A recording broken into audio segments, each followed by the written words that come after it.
We now move to the education sector, and I would like to request Mr. K. Sharat Chandra of Butterfly Fields to come and present his organization.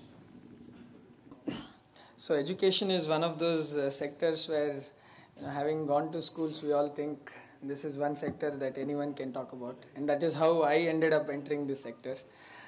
Basically an IIT Bombay graduate, then I did my MBA from IIM Ahmedabad, and one of those economics courses where a professor in economics was talking about how does India grow, and the number that he was talking about, we need about 1 crore entrepreneurs for India to sustain growing at 8% or 10%, and that was when the BRIC report had come out.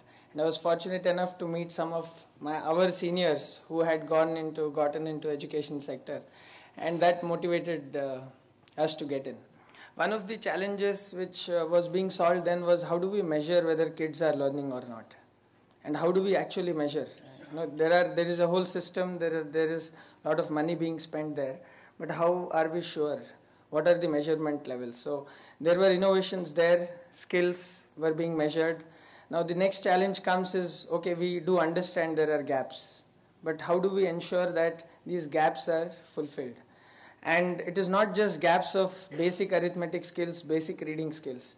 Can we actually take it to the next level of slightly higher order thinking skills? If we talk about innovation, if we talk about more of our kids getting into universities, into higher education things, then the basic foundation has to be stronger. And one of the challenges is, how do we do it? And one of the problems we looked at was, if we want kids to learn a particular skill, let's say cycling, and you want everyone to get it across, can you have ICT solving it completely? And the answer was maybe no. Living in a real world, we would still need those brick and mortar solutions which go to every classroom to do it. And that is what we as Butterfly Fields tried doing. We said, can we take labs, which is currently, in 10th standard you get those 20% marks which are always taken for granted. Can you take it to the lower classes, and can you make it really engaging, and can you build higher order thinking skills to that? And so the entire process of how do you make it happen at 30 rupees per student per month in a school is the challenge that we started grappling with.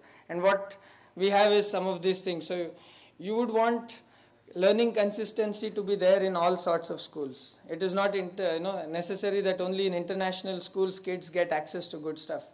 But how do we get kids even in government schools or affordable private schools excited about it? So a small thing, you would want them excited about magnetism. So how do magnetic levitation trains work, bullet trains? And this becomes more of an aspirational thing.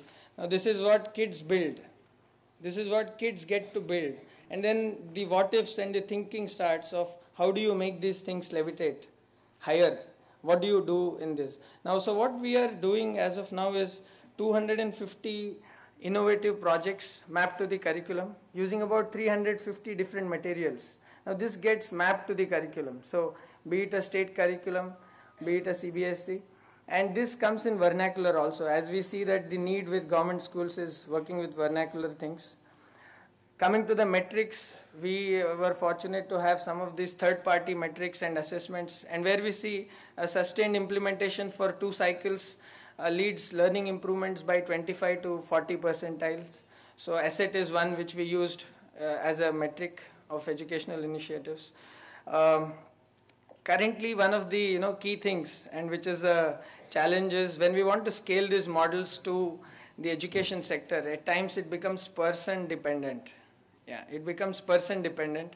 And how do we make this as a process thing with government schools? And that is one thing that we are trying to cater to, get into a MOU where we work with government schools on a sustained manner. Thanks a lot for this opportunity.